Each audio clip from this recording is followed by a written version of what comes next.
아시겠지만 지난 한 2주는 소위 말해서 이 JMS 이 사태로 아주 난리도 아니었죠. 뭐 한 이 OTT 그러니까 케이블 방송이죠. 그 업체에서 시작된 이 다큐멘터리 하나 이 8부작제가 뜨면서 거기에 한 절반 이상을 이제 JMS에 관한 비리를 이제 폭로하게 되었는데 소위 말해서 이제 JMS의 추악한 이 내면의 모습 겉으로는 뭐 하나님을 얘기하고 겉으로는 복음을 얘기하지만 실제로는 정말 이 난잡한 이 성생활과 또 이 신도들에 대한 이 착취 뭐 이런 것들을 이제 다룬 이 다큐였습니다.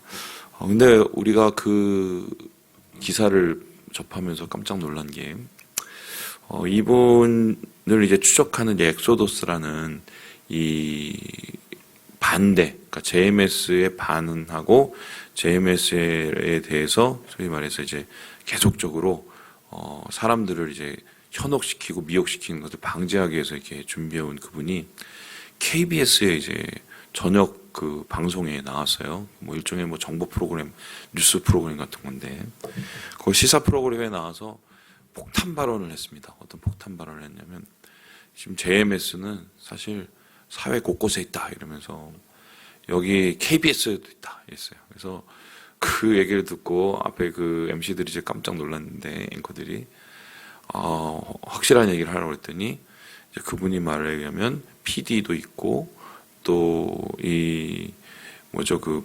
통역사도 있고 자기의 이름을 댈 수도 있다 뭐 이러면서 단호하게 거기에 대해서 얘기를 했어요. 이제 그러면서 심지어 이제 그 논란이 있은 다음부터 이 JMS 신도 찾기 뭐 이게 이제 인터넷에서 막 이렇게 떠오르기 시작합니다. 그래서 뭐 사회 곳곳에 무슨 뭐 연예인부터 시작을 해서 교수 진짜 별의별 분들이 다 이제 계층들이 막 올라오고 검찰 막 올라오죠. 그런데 참 놀라운 게 어떻게 그냥 고학력자들이에요 대부분. 그냥 뭐 이렇게 무식하신 분이 아니에요. 소위 말해서 좀 배울 걸 배운 분들. 심지어는 이 JMS 초창기의 이제 신도들은 대부분 이제 그 스카이 대학 출신들이 많대요. 물론 이제 그분들을 중심으로 뭐 이 사람들이 이제 전도를 했으니까 그렇겠지만, 근데 놀라운 게 이 정명석 이 사람의 그 학력은 국졸입니다. 초졸도 아니고 국졸이에요, 국졸. 국민학교 졸업. 근데 그 사람이 어떻게 그냥 대학도 아니고 한국의 유수의 대학을 다니는 졸업자들을 그렇게 현혹시킬 수 있었을까? 제가 그걸 보면서 되게 도전을 많이 받았어요. 뭐 그게 웃긴 얘기인데 굉장히 쉽더만요. 성경을 우리가 66권을 이렇게 다 읽으려고 노력을 하려고 많이 하지만 실제로 이거를 창세기부터 계시록까지 다 읽으신 분은 그렇게 생각보다 많지가 않습니다. 그리고 청년들은 더욱더 그렇거든요. 그런데 이 성경의 전체적인 내용들 접근하기가 그러니까 좀 이렇게 이질감이 들고 멀고 그리고 이게 뭐 거의 뭐 몇천 년 동안의 역사의 이야기니까 더 그렇죠. 이거를 그림으로 다 도식화시킨 겁니다. 그래서 그림 몇 장에 이제 성경 전체를 꽉 담아서 이 성경의 일종의 원리를 가르쳐 주는 거죠. 이 성경의 원리, 요것만 알고 있으면 성경을 다 해석할 수 있다. 이게 사실 이제 어디서 시작이 됐냐면 통일교가 하는 그 뿌리에서 다 내려온 것들이에요. 무슨 뭐 제가 보지는 않았지만 원리강론인가 뭐 그런 책도 있고 그것도 비유에 대한 또 해석들인데 이거를 이제 계속 달고 내려서 정명석, 신천지 다 그 뿌리에서 내려온 것들이거든요. 근데 동일한 게 뭐냐면 성경을 굉장히 쉽게 도식적으로 만듭니다. 근데 이 사람들이 어떻게 성경을 이 그림 몇 장으로 해석을 할 수 있냐? 비유예요. 뭐 예를 들어서 이런 겁니다. 뭐 씨앗은 복음, 포도원은 뭐 교회, 그리고 뭐 주인은 하나님. 뭐 이런 식으로 뭐 냄비는 뭐 성경에 이제 없는 얘기는 아니에요. 성경에서 예수님께서 말씀하셨다던가 아니면은 뭐 선지서에서 얘기했던 그런 단편적인 것들을 하나씩 하나씩 캐치해서 그거를 거의 성경의 모든 것에 되는 잣대로 만듭니다.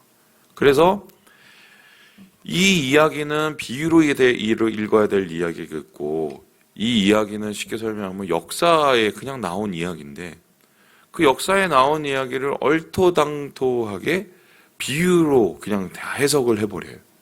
그러니까 모든 성경이 쉽게 말하면 이런 거예요. 뭐 이렇게 우리가 어디 여행을 간다고 치면 산을 한번 가보세요. 그러면 뭐 이렇게 산이 올라갔다가 내려갔다가 막 능선이 있고 막 이렇게 가지 않습니까? 위에서 보면 평지지만, 그죠? 당장 걸어 올라가면 올라갔다, 내려갔다, 뭐 이런 입체감이 있는 거예요. 성경도 마찬가지로, 이 66권을 걷다 보면 올라갔다, 내려갔다가 또 뭐 굉장히 경사가 있다가 또 만만했다가 뭐 이런 길이 있는데 이걸 싹 다 밀어버린 거예요.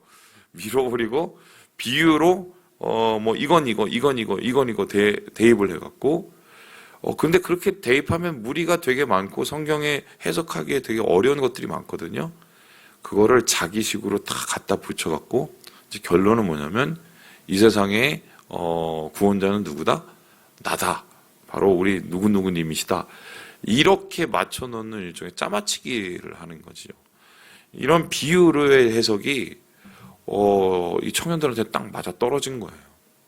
그래서 제가 그거를 딱 보면서 좀 반성을 했어요. 야, 이 성경을 좀 쉽게 가르쳐야 되는데, 공부를 쉽게 해야 되는데, 이거 하나가 우리가 몇 장으로 가르칠 수는 없지만 그래도 성경의 원리들은 있어요. 뭐 예를 들어서 큰 원리들, 하나님 나라, 뭐 언약, 아니면은 뭐 또 뭐 구속, 뭐 이런 큰 주제들이 있는데, 야, 이런 거를 좀 더 쉽게 해서 이 성경을 좀 이렇게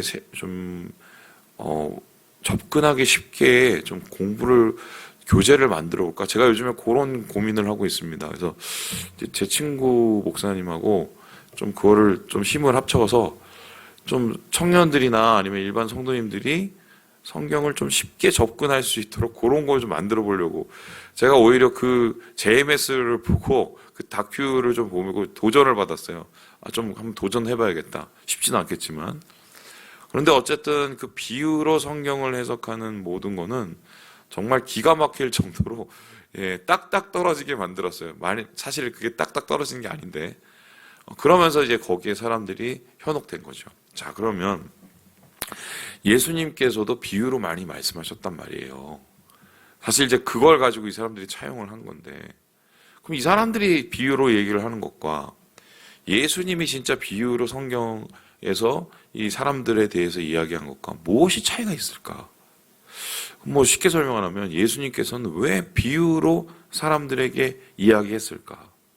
이 비유로 사람들에게 이야기한 것은 크게 두 가지 이유라고 볼 수 있습니다. 이 첫 번째 뭐냐면 예수님의 말씀이 좀 심오할 때가 있기 때문이에요. 그래서 그렇게 심오하게 얘기를 하면 못 알아들어요. 이 대표적인 경우가 뭐냐면 예수님께서 이 오병이어의 기적 다음에 자기를 가르쳐서 뭐라고 그러냐면 나는 생명의 떡이라고 얘기했어요. 그 생명의 떡이라고 얘기를 해서 그 소리는 뭐냐면 두 가지 의미인데, 하나님께서 만나를 내려주듯이 예수님을 통해서 우리에게 영적인 양식을 공급해 준다는 것도 있고, 그리고 자기의 몸을 희생해서 우리를 먹이고 살리시겠다는 십자가를 의미하는 거거든요. 그런데 그 사람들은 그걸 무슨 얘기인지 전혀 알지 못했어요. 신학적인 배경도 없었기 때문에. 그리고는 의아해합니다. 아니, 하늘에서 내려온 떡이면 저 사람 우리가 먹으라는 소리야. 막 이러면서 전혀 뚱딴지 같은 소리를 하죠. 그러니까 이제 예수님의 말씀과 예수님의 실제적인 뭐 그런 논리들을 듣다 보면 머리가 복잡해지고 이해하지 못하는 사람들이 있었어요. 그런 사람들을 위해서 그 사람들에게 익숙한 것들로 비유를 해줍니다. 그래서 우리가 아이들을 설명을 할 때 쉽게 설명, 이런 거 쉽게 설명하죠. 야, 네가 예를 들어서 뭐 코끼리야. 네가 예를 들어서 무슨 새야. 뭐 이런 식으로 우리가 비유로 설명을 해주면서 새가 어떻게 방앗간을 지나가냐. 뭐 이렇게 우리가 쉽게 표현을 해주는 것처럼 예수님도 우리에게 하나님 나라를 쉽게 표현해 주기 위해서, 하나님의 말씀을 쉽게 가르쳐 주기 위해서 이 비유의 방법을 사용합니다. 그게 이제 여러분 잘 아시는 네 가지 밭에 대한 비유. 그게 뭐 대표적이죠. 그 비유를 통해서 하나님 나라와 복음이 어떻게 심겨지고 열매를 맺어야 되는구나. 당시에 그 비유를 듣는 사람이 대부분 다 농업에 종사했던 사람이었기 때문이에요. 두 번째로 예수님께서 왜 비유를 하셨냐. 이게 사실 더 궁극적인 비유의 목적인데요. 대놓고 얘기를 못 하였었기 때문입니다. 대놓고 얘기를 하면은 그걸 듣는 사람이 그 앞에서 정말 굉장히 화를 내서 논쟁이 커지거나 싸움이 커지고, 말 그대로 원래 말씀하시던 것보다 싸움이 더 커지는 상황이 벌어지거나, 아니면은 쉽게 설명해 이 대놓고 얘기를 하면 뭔가 굉장히 좀 고급지지 못해요. 그래서 예수님께서는 앞에 있는 사람들의 얘기를 하시면서 그거를 들을 때는 모르다가 다 듣고 나서 깨닫거나, 다 듣고 나서 집에 가다가 아하 하면서 뒤통수 맞힐 그런 말씀들을 하셨어요. 그렇게 비유의 대상이 된 사람들은 다 누구냐면 오늘 말씀에 나타나는데요. 우리 함께 46절의 말씀을 같이 한번 45절의 말씀을 같이 한번 읽어보도록 하겠습니다. 시작. 대제사장들과 바리새인들이 예수의 비유를 듣고 자기들을 가리켜 말씀하신 줄 알고.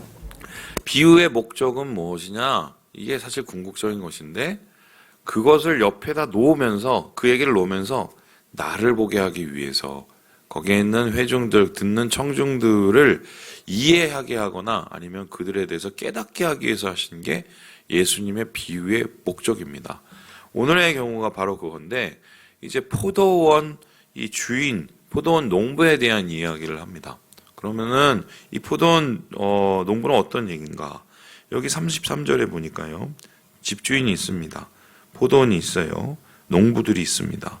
자, 집주인은 바로 하나님을 뜻하겠고, 그리고 포도원은 이스라엘을 뜻할 수도 있고, 그리고 하나님이 주신 이 세상을 뜻할 수 있지만 여기서는 정확하게 따지면 이스라엘입니다. 왜냐하면 여기서 말하는 농부가 누구냐?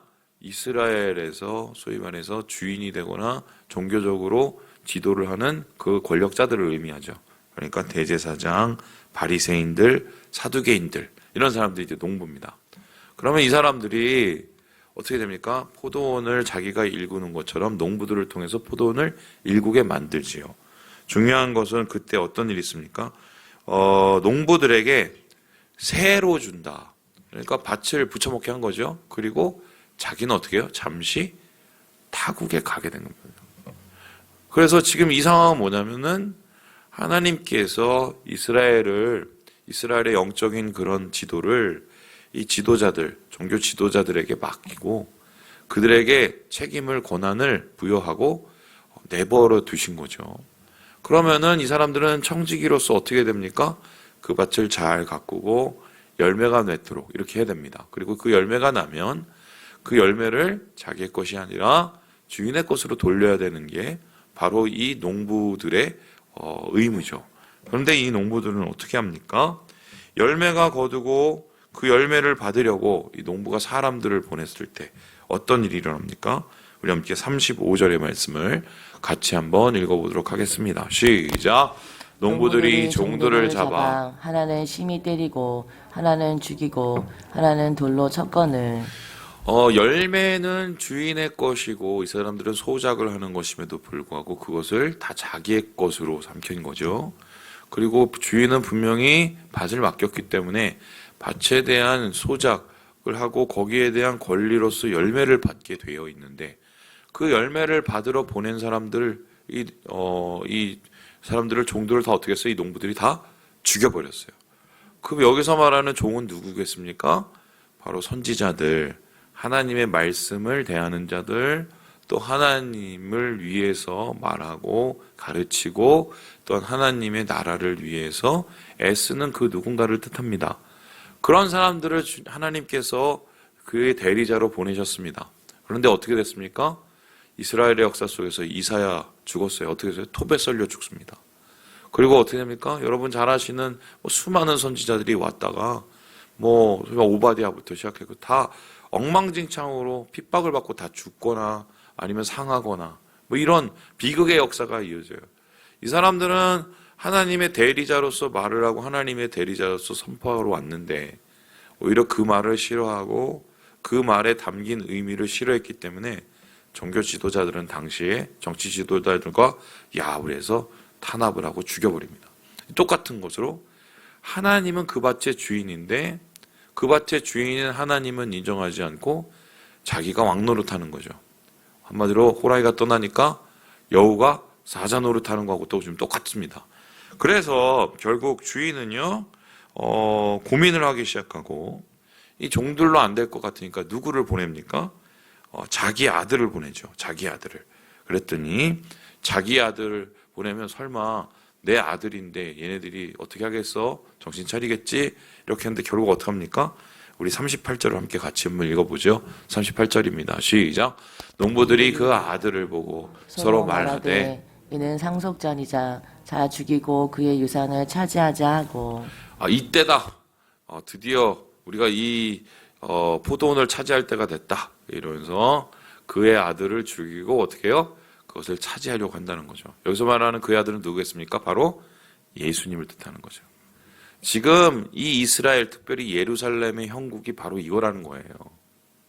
수많은 사람들이 와서 하나님의 것, 하나님께 드릴 영광, 하나님께 드릴 경배와 찬양과 예배를 이야기하고 그렇게 하지 말아야 될 것에 대해서 말씀했음에도 불구하고 그 말을 멀리하고 그 말을 죽이고 그 말을 소위 말해서 하는 사람들을 때려잡고 심지어 이제는 하나님의 아들로서 그 땅 가운데 주의 예배를 세우고 영광을 위해서 오신 예수님을 때려잡아 죽이고 쫓아내고 십자가에 달릴 그게 바로 너희들이라고 고발을 하고 있는 것입니다.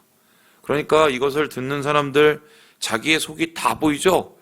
결론적으로는 메시아를 기다리는 듯하지만 메시아 기다리는 게 아니라 메시아 오면 때려잡을 죽일 준비를 하고 있는 거예요. 왜요? 자기께 뺏기니까. 그러면서 이들을 향해서 예수님께서 뭐라고 그러셨냐면요. 이제 너희들은 한마디로 분명한 심판을 받게 될 거라고 얘기했는데 그 심판은 무엇입니까? 우리 함께 44절을 한번 읽고 마무리해보죠. 44절입니다. 시작. 이 돌 위에 떨어지는 자는 깨지겠고 이 돌이 사람 위에 떨어지면 그를 가루로 만들어 흩으리라 하시니. 이 시편의 말씀을 적용을 해서 이 42절에 보니까 건축자들이 버린 모퉁이 돌이 있다. 머릿돌이 있는데 그 머릿돌을 니네가 버렸다. 그게 바로 예수님이죠.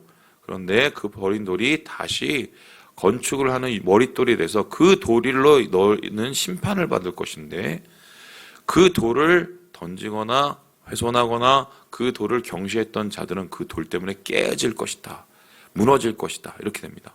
실제적으로 예수님의 말씀과 이런 심판에 대한 예언이 있었을 때 어떻게 됩니까? 나중에 30년도 채 지나지 않아서 예루살렘이 로마의 침공을 받아서 티투스라는 이 장군에게 점령을 당하고 예루살렘 성전이 완전히 다 무너져 버리고 그리고 종교 지도자는 다 죽습니다. 다 죽어버려요. 자살을 해요. 자살을. 그래서 결과적으로 주님께서는 너희들이 지금 어떤 마음을 품고 있고 그 마음을 놓지 않으면 결국 어떠한 결말을 내려놓을지를 지금 비유로서 그들에게 지금 이야기하고 있는 거예요. 아마 그걸 직접적으로 그 사람들한테 얘기했으면 거기 앞에서 분쟁이 되겠죠. 그러나 옆에 살짝 고급지게 이게 사실은 비유의 목적이라는 것입니다. 자, 그렇다면 오늘 말씀을 통해서 우리가 깨닫게 되는 것은 무엇입니까? 가장 중요한 핵심적인 이야기죠. 교회의 주인이 누구냐? 교회의 주인이 누구냐? 진정한 교회의 주인은 누구냐고 얘기했을 때 어제 보니까 교황이 교회의 주인은 누굽니까? 라고 물어봤더니 우리 모두입니다. 이러면서 얼버무렸다고 그러는데 교회의 주인은 우리가 아니죠.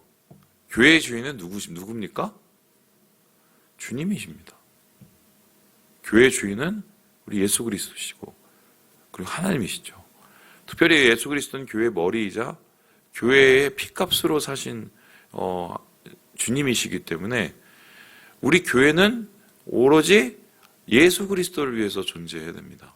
예수 그리스도를 쫓아 살아야 되고 예수 그리스도를 전해야 되고 예수 그리스도를 통해서 구원받은 자들이 모여야 되고 이게 교회인데, 자, 오늘날 그렇다면 우리 교회를 비롯해서 한국 교회가 하는 혹은 우리가 하는, 우리도 사실 교회니까요, 모든 행동들이 그 주인을 향해서 있는 것인지 아니면 말은 주인을 향해서 있는 것인데 정말 이 교회의 주인이 난 것처럼 생각하고 살아가는 건 아닌지, 그렇게 잘못된 착각 속에서 살아간다면 오늘 대제사장들과 바리새인들이 겪었던 그 심판의 길을 우리도 피할 수 없을 것이다. 이게 오늘 주님께서 주시는 엄중한 경고이자 비유를 통한 교훈이라고 할 수 있겠습니다. 교회의 주인은 우리 주님이십니다. 우리의 삶의 주인도 우리 예수님이십니다. 오늘 주인이신 우리 예수님을 인정하면서 우리 주님이 원하시는 삶, 주님이 이끄시는 삶, 주님이 함께 하시는 은혜로운 삶을 살아가시는 우리 모든 형제 자매들 되시길 주님의 이름으로 축원합니다.